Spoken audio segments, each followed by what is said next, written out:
Next tonight, and the Princess Royal has been in Norfolk today. Among the places she visited was Dereham, where she opened a new resource centre for the charity Sense. It's an organisation she takes a keen interest in her role as patron.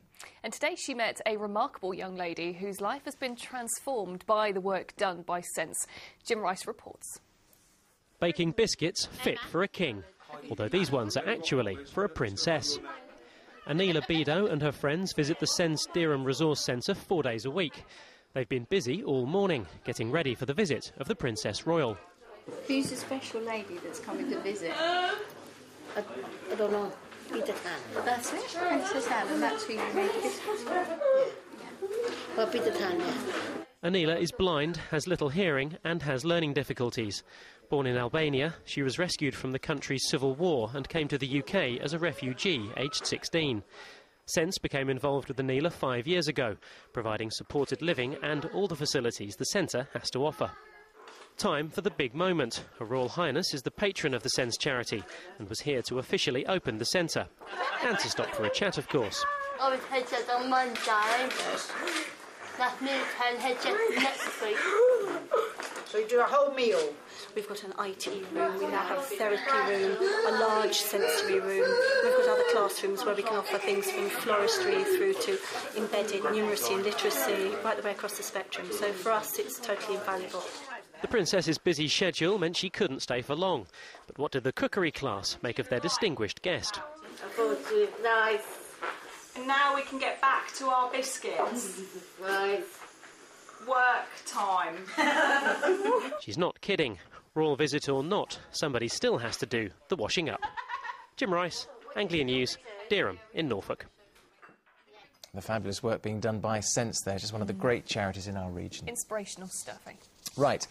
Now, when it comes to food, the Americans certainly know a thing or two. Yes, not only have they just bought Cadbury's, of course the chocolate firm, they've also discovered just how good our traditional English tea tastes. So good, in fact. They've invited a WI group from Pakenham in Suffolk to cross the Atlantic to prepare and serve up some of their finest cakes and goodness and everything else over there.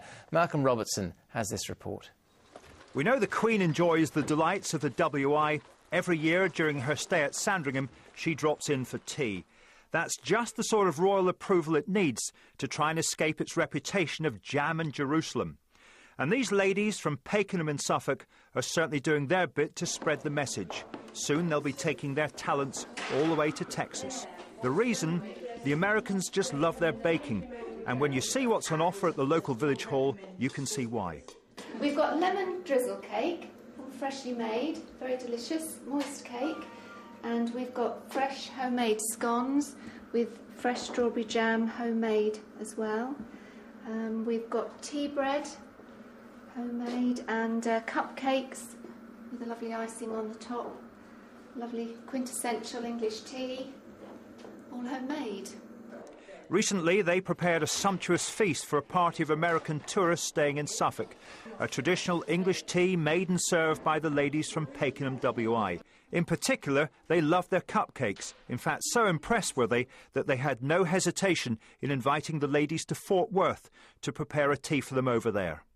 Absolutely amazing. I just couldn't believe that they would want us to go all that way. It's brilliant, not just for the WI, but for Suffolk as well.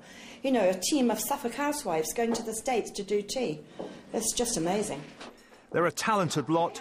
These cooking girls can also be calendar girls. Birthday cakes, they can also do birthday suits. We did a full Monty, or a sort of full Monty, where we had large pinnies and rubber gloves and boas, didn't we? And then as the music played, we stripped them off, which was grand. And then we all pulled our pinnies off together. There weren't swimming costumes underneath. But there was a little pinny underneath with a swimming costume. It was great fun. And you sense they'll have great fun in the States, where they'll be catering for 100 people, and where possible, will take with them authentic English ingredients. Accommodations provided, but they hope to find sponsorship to help pay for airfares. For a progressive WI group, this trip to Texas is just the icing on the cake. Malcolm Robertson, Anglia News, Pakenham in Suffolk. Oh, delicious. Now, these are the most protected cakes, I have to say, in the entire world at the moment. We've been trying to fight people off all the time. You're a bit of a scone lover yourself, aren't you? I love scones. I had the best scones before Christmas from... Where did you say?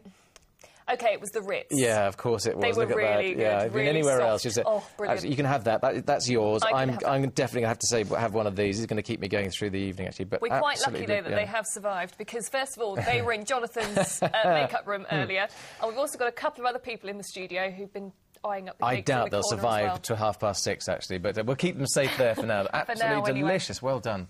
Just great shame you haven't got created smelly things, otherwise you could have a sniff of them, couldn't you? As well, indeed. Now, if we said to you that at the age of 21, she's possibly the world's oldest, you'd probably wonder what on earth we were talking about. But if I say she's a mongrel called Scruff, well, that might give you a bit of a clue. She's 147 in dog years, and it's thought that she could be the oldest in the world. So we sent Stuart Leiths along to meet her in Wisbeach. Her eyes have seen countless walkies. The nose has sniffed a multitude of other dogs. The greying whiskers are not those of a young lady. And after 19 and a half years at her owner Sheila Garner's side in Laverington near Wisbeach, it's thought that Scruff could be the oldest dog in the world. For her, it's fantastic that she can reach such an age. For me, well, I'm gobsmacked.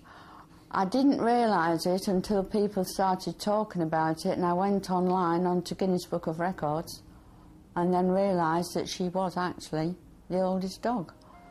When Sheila got Scruff back in 1990, a vet reckoned she was 1.5, so Scruff has now reached 147 in dog years. Well, she may be fairly ancient in dog years, but in human terms, she's only 21, of course, and has even got a 21st birthday card. The world's oldest dog was Otto the Dachshund Terrier cross from Shrewsbury, who sadly had to be put to sleep last week because of illness, just short of his 21st birthday, which means there is now a vacancy for the title. She does sleep more than she used to, but apart from that, she's fine.